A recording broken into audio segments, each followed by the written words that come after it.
महाराज जी, आजकल एक परंपरा चल रही है कि शांति धारा के बाद मंदिर जी में अभिषेक बंद कर दिए जाते हैं कि बंद नहीं हो, बंद मतलब अब अभिषेक नहीं किया जाएगा। तो ये कहाँ तक उचित है? यदि किसी के जैसे किसी श्रावक के नियम है कि उसको अभिषेक करने के बाद ही भोजन करना है, वो कहीं से बाहर से देर से आता है, तो फिर क्या किया जाए? बहुत अच्छी बात। इस प्रक्रिया पर जिन्होंने भी ये नियम बनाए हैं उनको सबसे पहले अपने गुरु से प्रायश्चित लेना चाहिए। अगर श्रावक हो तो, और श्रमण हो तो, और आचार्य हो तो भी, अगर जिन्होंने नियम बनाए उनको प्रायश्चित लेना चाहिए। आजकल सभी मंदिर क्योंकि इस प्रकार का आगम में कोई भी विधान नहीं लिखा है। शांति धारा स्वयं में बड़ा अभिषेक है। शांति धारा स्वयं में बड़ा अभिषेक है। और शांति धारा के बाद अभिषेक किसी ने कर भी लिया तो हिंसा, झूठ, चोरी, कुशील, परिग्रह 5 ही पाप होते हैं, उसमें कोई पाप नहीं है। मैंने देखा बहुत सारे बोले बस भैया अब नहीं होगा, अर्घ चढ़ गया है। अरे अर्घ चढ़ गया तो चढ़ गया, क्या दिक्कत है? अर्घ चढ़ने से क्या वो बैरिकेड लग गए हैं क्या कि लॉकडाउन लग गया अब अभिषेक नहीं कर सकते? हाँ, श्री जी पांडित सुलह से उठा चुके हैं, मार्जिन प्रारंभ कर दिया है, अब पुनः विधि पूर्वक स्थापित करके करें। कई जगह मैंने देखा कि एक ही बार अभिषेक होगा, ये पाप की क्रिया है। जो लोग एक ही बार अभिषेक का विधान बना रहे हैं उनको घोर पाप लगेगा। स्वयं घर जाके 4 बार नहाते हैं और वो बाहर मंदिर में है तो एक ही बार होगा। क्यों? बोले इतना बार कौन व्यवस्था बनाएगा? हर नगर के प्राचीन मंदिर की ओर जाएंगे, वहाँ दोपहर में 11 बजे भी, सुबह के 11 बजे भी अभिषेक होते मिलता है।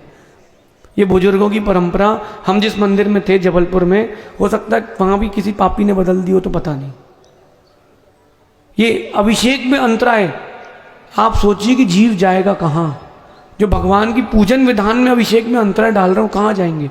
आजकल सिस्टम चेंज हो गया है। किसी को बुरा लगे तो लगे, लेकिन अब आपने प्रश्न के सुनिए। जिसने साल भर के लिए पैसे दे दिए हैं वो डेली शांति धारा करेगा, छोटी वाली, फिर उसके बाद बड़ी शांति धारा फिर होगी, लेकिन उसके बाद कोई अभिषेक नहीं कर सकता क्योंकि सेठ जी ने पैसे दिए हैं ना। धर्म तो पैसे वालों का बचा है। एक महाराज ने कुछ दिन पहले अपना स्टेटमेंट दिया, मुझे लगता है कि आचार्यों को इन लोगों को बैन करना चाहिए जिनके पास भाषा समिति ना हो और सिद्धांत का ज्ञान ना हो। उन्होंने बोल दिया कि मंदिर में आकर पूजा अभिषेक करने वाला धर्मात्मा नहीं, जो जितना बड़ा डोनेशन दे मंदिर आकर के वो उतना बड़ा धर्मात्मा है। ये कोई धर्म की प्रक्रिया नहीं है। जो व्यवस्थापक है उनसे कहना है, अगर आप लोगों को व्यवस्था संभालते नहीं आती हो तो पद छोड़ें, लेकिन इस प्रकार की प्रक्रिया ना करें।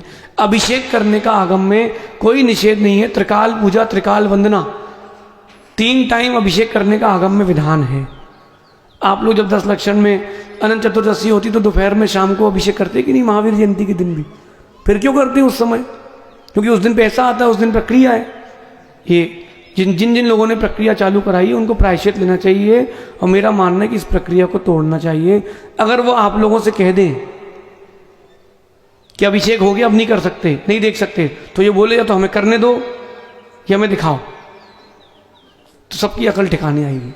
समय डिवाइड कर लें कि 7 बजे एक बार होगा, एक बार 8 बजे होगा, एक बार 9 बजे होगा। अलग अलग वेदियों में अलग अलग समय पर कर लें, लेकिन किसी का निषेध ना करें। ध्यान रखना, जो अंतराय बांधते हैं और जब उदय में आता तो बिलक बिलक के रोना पड़ता है। कई लोग, अब आपके प्रश्न से हटकर एक बात बोल रहा हूँ, कई साधु अन्य संघ के साधुओं के लिए चौका लगाने के लिए भी मना करते हैं कि और किसी के लिए चौका नहीं लगाओगे आप। हम भी कर्नाटक की यात्रा में थे, वो जो हमारे साथ श्रावक चल रहे थे उन्होंने ही चौका लगाया, उन्होंने ही आहार दिया। बाकी लोग जो थे 100 घर के लोग सिर्फ देखते रहे, किसी ने आहार दिए नहीं, ना आहार देखने आए। क्यों? बोले हमको नियम दिलाया गया है कि बस ये संघ है, ये साधु हैं, इन्हीं को आहार दे सकते हैं। अगर किसी को नाम चाहिए तो हम नाम भी बोल सकते हैं, हमको किसी का डर नहीं है। लेकिन इस प्रकार की प्रक्रिया करने वाले लोगों के लिए घोर पाप का बंध होगा। अर्घ चढ़ाने के बाद भी शांति धारा कर सकते हैं, कोई निषेध नहीं है। अगर कहीं निषेध मिलता हो तो बताए, हम स्वीकारेंगे।